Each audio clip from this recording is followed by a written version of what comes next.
ஓம் good morning. ஓம் சாந்தி.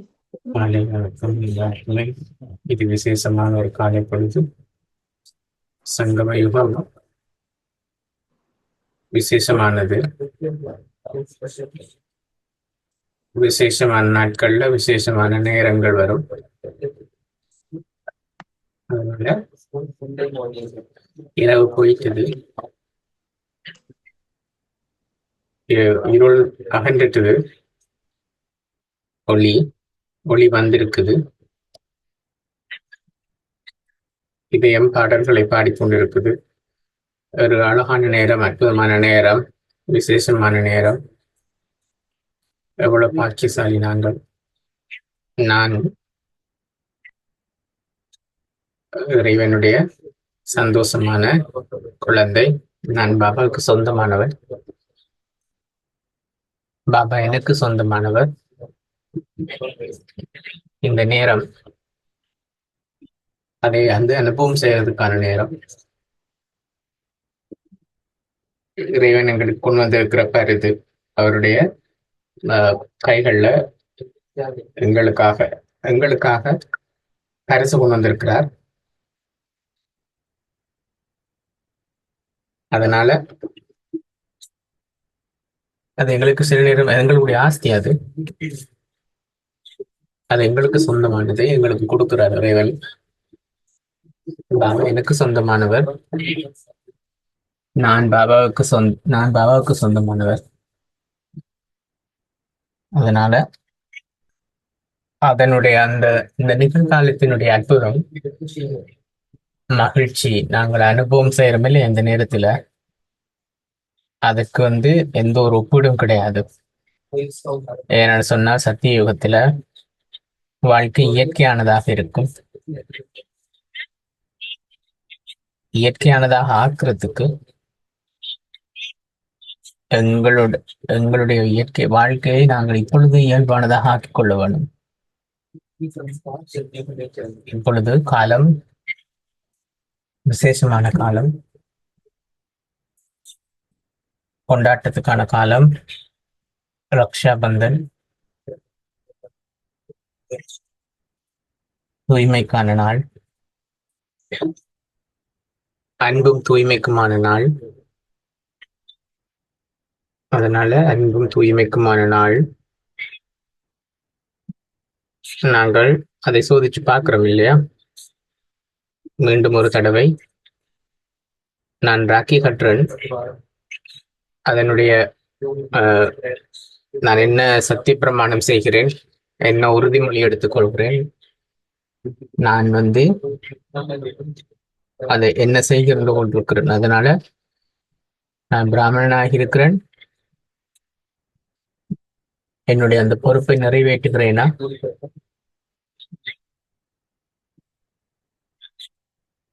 பாபா எனக்கு கொடுத்த வேலைகளை நான் செய்து கொண்டிருக்கிறேனா? உண்மையாக என்னுடைய இதயத்து பூர்வமாக அதை செய்கிறேனா, அல்லது தலையால செய்கிறேனா, அல்லது இது எப்படி இருக்குது என்னுடைய வாழ்க்கை? இதயம், தலை எல்லாமே ஒன்று சேர்ந்து இருக்குதா?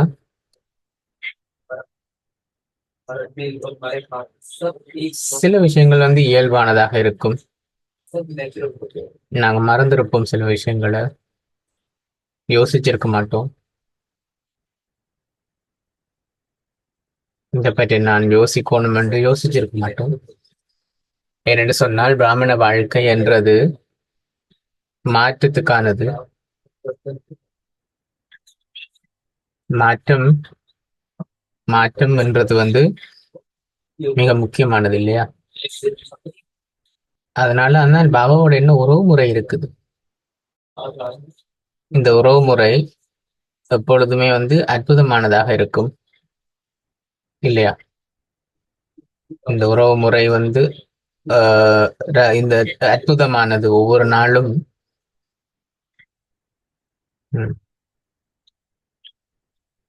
பாபா சொல்லியிருக்கார் 3 விஷயங்கள் இந்த பிராமண வாழ்க்கையில. பக்தர்கள் கூட அவர்களுக்கு உறவு முறை இருக்கும் பொழுது அந்த உறவு என்ன செய்கிறார்கள் இல்லையா? என்ன என்ன செய்கிறார்கள்? அவர்கள் விரதம் இருப்பார்கள். அவர்கள் உணவில கவனம் செலுத்துவார்கள். எங்களுடைய உணவு என்னது? இயல்பானதாக இருக்குது இல்லையா? எங்களுடைய உணவு என்னது? நாங்கள் என்ன கவனம் செலுத்துகிறோம்? சாத்வீகமான உணவு மட்டுமல்ல, எண்ணத்துக்கான உணவு, மனதுக்கான உணவு. பாபா ஆத்மாவுக்கு உணவு கொடுத்து கொண்டிருக்கிறார் ஒவ்வொரு நாளும். அவர் சத்திய யோகத்துல பாபா சொல்றார், உங்களுக்கு 36 வகையான உணவுகள் இருக்கும். பழங்கள், உங்களுக்கான விசேஷமான உணவுகள் இருக்கும் என்று. ஆனால் இப்பொழுது 36 வகையான உணவு, 108 வகையோ எண்ண முடியாது. ஒவ்வொரு நாளும் புது புது விஷயங்கள் பாபா சொல்லிக் கொண்டிருக்கிறார் இல்லையா? அதனால எங்களுடைய மனது என்ன எண்ணங்களை கொண்டிருக்குது. அதனாலதான் நாங்க சோதிச்சு பார்க்கணும் எங்களுடைய மனதுக்கான டயட். அது மட்டும் இல்லாமல் எங்களுடைய நடத்தை மாறுது இல்லையா? எங்களுடைய நன்னடத்தைகளாக நாங்கள் உடையவர்களாக ஆகிறோம். எங்களுடைய தனித்தன்மை மாறிக்கொண்டிருக்குது. எங்களுக்கு தெரியும் நாங்கள் பிராமணர்கள் அப்படின்ட்டு. அதனால நாங்கள் உறுதிமொழி எடுத்திருக்கிறோம். அது ஒரு நாளுக்கானது கிடையாது, இது ஒரு வாழ்க்கைக்கானது. அதன் மூலமாக நாங்கள் 21 பிறவிகளுக்கு மட்டுமல்ல, நாங்கள் எங்களுடைய சொந்த விக்கிரகங்களை வாசிக்கும் பொழுது, பிரார்த்திக்கும் பொழுது கூட அது எங்களுக்கு ஒரு மாற்றத்தை கொடுக்கும் இல்லையா? நாங்க அதை விரதம் இருக்கிறோம். இப்ப உண்மையாகவே இந்த நிகழ்காலத்துல என்ன நடந்து கொண்டிருக்குது நாங்க பாக்குறோம். எண்ணங்களை மாற்றுறது மட்டுமல்ல, என்னுடைய புத்தி தெய்வீகமானதாக இருக்க வேணும். பாபாவனுடைய அந்த யூகம் மன்மனாபவ் என்றது அது இயல்பானதாக இருக்க வேணும். மனது பாபாவோட பாடல்களை பாடிக்கொண்டிருக்க வேணும். எப்பொழுதும் மகிழ்ச்சியாக இருக்க வேணும்.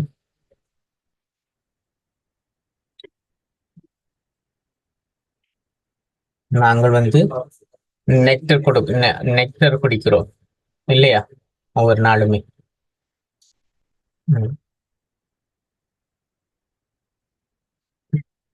இதனாலதான் நாங்கள் சத்தியத்துக்கான நாள், சத்தியம் எடுக்கிறதுக்கான நாள், எங்களை தூய்மைப்படுத்துறதுக்கான நாள், அதே நேரத்துல உறுதிமொழி எடுத்துக்கொள்றதுக்கான நாள். எதையாவது இப்ப நாங்க சத்திய பிரமாணம் செய்யறோம்னு சொன்னால் எதையாவது சமர்ப்பிக்கிறோம் இல்லையா? எதையாவது சமர்ப்பிக்கிறோம். பாபா சொல்றார், பக்தியில செய்யறது போல நீங்க தலையை வெட்ட வேண்டிய அவசியம் இல்லை. அல்லது ஆடு அது இல்லை. நான் என்றதைத்தான் நீங்க இல்லாம பண்ண வேணும். அகங்காரத்தை இல்லாமல் செய்ய வேணும். எதனுடைய அகங்காரம்? அதனால சிறப்பியல்புகளுடைய அகங்காரம். பாபா சொல்ற, நீங்க என்னுடைய குழந்தைகள், நீங்க விசேஷமானவர்கள் இல்லையா?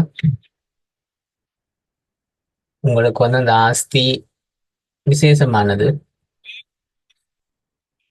அந்த சிறப்பியல்பு உங்களுக்குள்ள இயல்பாகவே இருக்குது. ஆனால் நீங்க சில நேரங்கள்ல மறந்து போயிடுறீங்க. நாங்க இறைவன் எங்களுக்கு கொடுத்ததுன்றதையே மறந்து போயிடுறோம். இது இறைவனுடைய ஆசீர்வாதம் என்றதையே மறந்து போயிடுறோம். ஒரு பக்கத்துல அது இயல்பானதாக இருக்குது. அது பிரசாதம். பிரசாதம் என்று சொன்னால் ஆசீர்வதிக்கப்பட்டது, ஆசீர்வாதங்கள் நிறைந்தது. அதை என்னுடையதாக நான் ஆக்கிக் கொள்ள வேண்டும். நான் என்னுடையதாக ஆக்கல என்று சொல்லி சொன்னால், மற்றவர்களுக்கு கொடுக்கும் பொழுது மற்றவர்கள் அவர்களுடையதாக ஆக்கிக் கொள்ள மாட்டார்கள். அது அவர்களுடைய தலையை மட்டும்தான் தொடும். அதனால என்னுடையதாக நான் ஆக்கிக் கொள்ளும் பொழுது அதுதான் எங்களுக்கு வந்து இதை கொடுக்கும். பாபா நடுவில் இருக்கும் பொழுது பாபா என்னுடைய கையை பயன்படுத்துறார், என்னுடைய கண்களை பயன்படுத்துறார், என்னுடைய வாயை பயன்படுத்துறார், மற்றவர்களுக்கு கொடுக்கிறார். நான் வந்து நம்பிக்கை பொறுப்பாளராக இருக்கிறேன். அதனால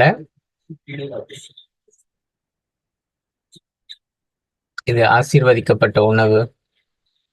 யாராக இருந்தாலும் உணவு படைக்கப்பட்டிருக்குது. எந்த கோயிலையும் உணவு படைக்கிறார்கள். லட்சுமி நாராயண காயத்திலேயோ கிருஷ்ணனுடைய கோயிலையோ எங்கேயுமே உணவு.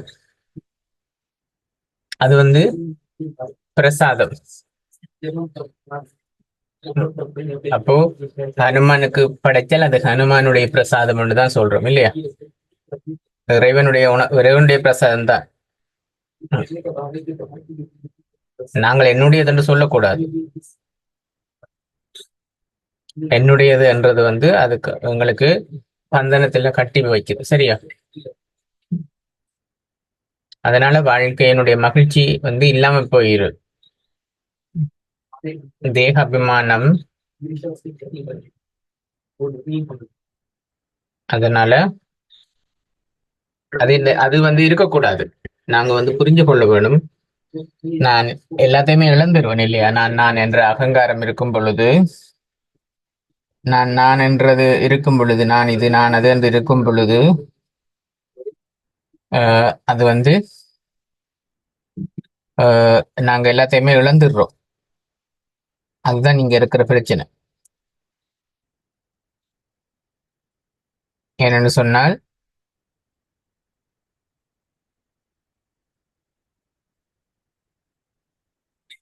ராவணனுடைய ஈகோ அகங்காரம் வந்து அதுல கலக்கப்படுது. அதனால அது வந்து எங்களுக்கு வந்து விஷமாக மாறிடுது. நாங்கள் இறந்து போயிடுறோம். மகிழ்ச்சி வந்து போயிடுது இல்லையா? நாங்க எதையாவது இழக்கிறோம் என்று நினைக்கிறோம். ஆனால் நாங்கள் வந்து அதை கேட்க ஆரம்பிக்கிறோம். எனக்கு இது வேணும், எனக்கு அது வேணும் என்று. பாபா சொல்ற நீங்க வந்து வழங்குறவர்களாக ஆக வேணும். அதற்கு பதிலாக நீங்க வந்து யாசிப்பவர்களாக ஆகிறீங்க. அப்ப பிச்சைக்காரர்கள் வந்து பிச்சைக்காரர்களுக்கு என்ன கொடுப்பார்கள்? நீங்க வந்து என்ன செய்ய வேணும்னு சொல்லி சொன்னால், பாபா சொல்ற என்னோட உங்களுடைய யோகம் இருக்க வேணும். என்னுடைய புத்தி என்னது எனக்கு சமர்ப்பியுங்கள் என்று. நான் எனது என்றது விதவிதமான நான் எனது என்றது இருக்குது. அதனால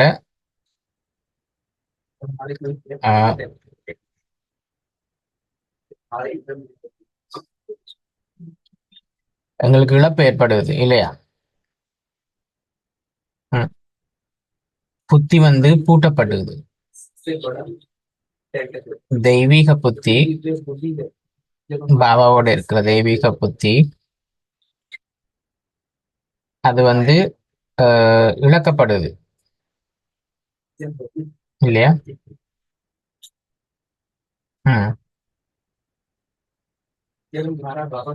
அதுக்கு பிறகு நாங்க அது உங்களுடைய இதென்று சொல்றோம். உங்களுடைய பிழை, நீங்க பிழையாக புரிஞ்சு கொண்டுட்டீங்கன்னு சொல்றோம். அப்படிதான் சொல்றோம். இல்லையா? அப்ப நாங்கள் வந்து நிரூபிக்கிறோம். நான் சரி என்று நிரூபிக்க பார்க்கிறோம். ஆனால் புத்தி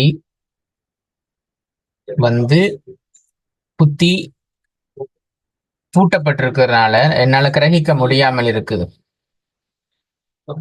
அதனால சரி பிழை என்றத எங்களால தீர்மானிக்க முடியாம இருக்குது. எது சரி எது பிழை என்றத எங்களால தீர்மானிக்க முடியாமல் இருக்கு. அதனால எங்களுடைய அஹ், அஹ், எங்களால எதுவுமே செய்ய முடியாமல் இருக்குது.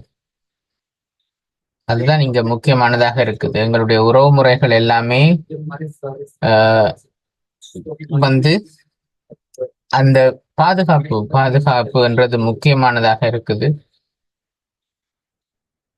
மற்றவர்களோட எங்களுக்கு என்ன உறவு, என்ன நாங்க எப்படி அஹ், என்ன சொன்னால், ஏதாவது குடை இருக்குன்னு சொன்னால் அந்த குடை பாபாவினுடைய பாதுகாப்பு குடை. அந்த பாதுகாப்பு குடையில ஒரு கம்பி உடைஞ்சாலும் அந்த குடை வந்து சரியாக இருக்காது. அதனால நீங்க இந்த ராக்கிக்கு எல்லா உறவுமுறைகளையும் பாபாவோட வச்சிருக்க வேண்டும். 3 விஷயம் முக்கியம். நான் ஆத்மா, நான் ராக்கியை கட்டி கொள்கிறேன். என்னுடைய எண்ணம் அல்லது என்னுடைய புத்தி என்றது கிடையாது. என்னுடைய முதலாவது வந்து என்னுடைய புத்தி, என்னுடைய தெய்வீகமான அஹ், விஷயங்கள்.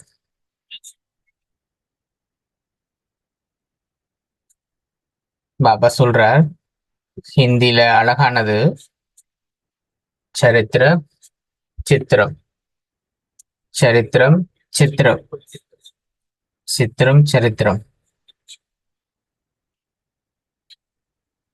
சரித்திரம் சித்திரம். அதுதான் முக்கியம்.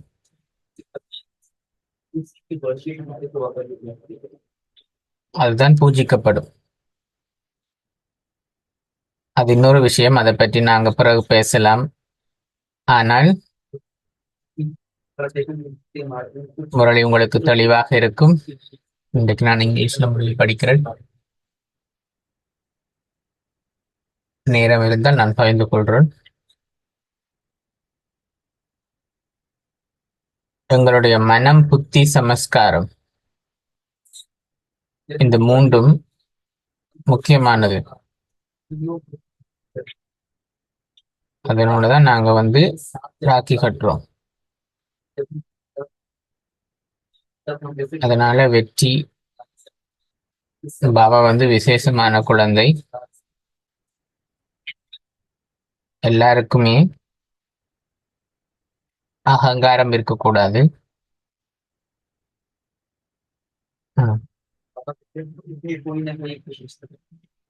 ம். யாருக்கு சில பேர் வந்து கணிதத்தில விசேஷமானவர்களாக இருப்பார்கள், சில பேர் வந்து இதுல விசேஷமாக இருப்பார்கள், ஆங்கிலத்தில.